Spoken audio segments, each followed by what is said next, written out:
Pamagat. Sa likod ng ngiti. Simula. Sa isang tahimik na bayan sa tabi ng dagat. Nakatayo ang isang maliit na kainan na pagmamay-ari ni Aling Rosa. Siya ay isang simple at masayahing tao. Palagi siyang nakangiti sa panganlakan ng kanyang mga bisita. Pero sa likod ng kanyang ngiti, may tinatagong sakit si Aling Rosa. Kaibang maiuugnay sa tawa ng kanyang mga customers. Ang kanyang buhay ay puno ng alaala ng kanyang namayapang asawa, si Mang Leo, na naging tagatimpla ng kanyang mga natatanging kape. Isang umaga, habang abala si Aling Rosa sa paghahanda ng almusal, pumasok si Rolly, isang binatang walang trabaho at palaging may dalang mga pangarap. Sa kanyang pagdating, naganyaya ito sa kanya na makipagsapalaran sa mga bagong ideya para sa kanyang kainan. Nais ng binata na mas mapaganda pa ang kainan ni Aling Rosa. At dito nagsimula ang kanilang hindi inaasahang pagkakaibigan. Gitna. Habang tumatagal, naging inspirasyon si Rolly kay Aling Rosa. Sinasaliksik nila ang mga bagong recipe. Nag-iisip ng mga makabago at kakaibang paraan upang makuha ang atensyon ng mga tao.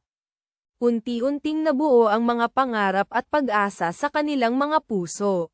Kahit na para kay Aling Rosa, ang pagkakaroon ng bagong kainan ay parang pagbubukas ng bagong pintuan para sa kanya. Masaya siyang nakakalimutan ang sakit na dulot ng pagkawala ni Mang Leo. Ngunit di nagtagal. Isang pangit na balita ang dumating.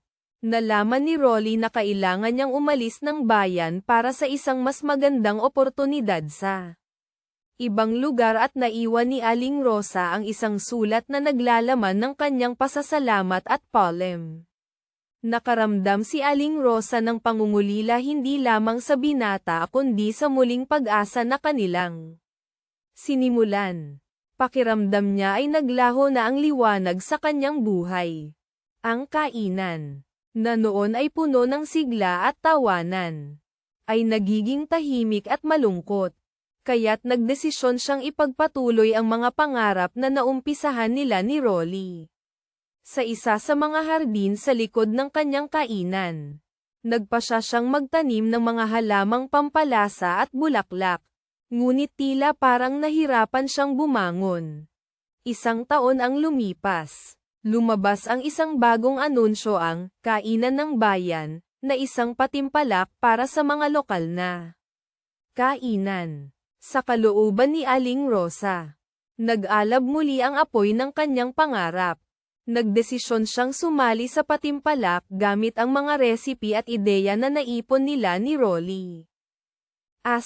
Wakas. Sa araw ng patimpalak, nagkakulang ang kanyang kainan at nagdala ng mga bisita mula sa iba't ibang dako. Sa mga ngiti at tawanan ng mga tao sa kainan, bumalik ang mga alaala ni Mang Leo.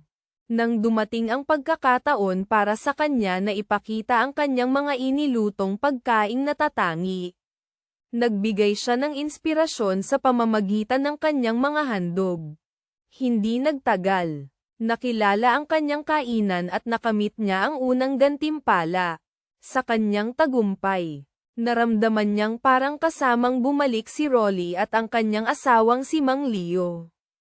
At sa kanyang puso, alam niyang patuloy silang magkasama sa bawat tagumpay na kanyang matamo.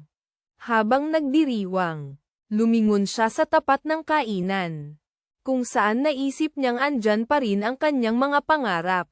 Lumabas ito sa kanyang isip, na ang tunay na saya ay hindi nakasalalay sa mga bagay, kundi sa mga alaala at sa mga tao na naiwan. Sa likod ng kanyang ngumtit, nagningning ang liwanag ng pag-asa. At sa puso ni Aling Rosa, natagpuan niya ang tunay na kapayapaan. Sa huli, muling tumayo si Aling Rosa. Hinangin ang mga alaala ng kanyang lumipas.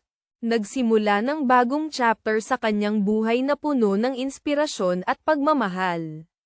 Umaasang may mga pangarap pa siyang tutuparin.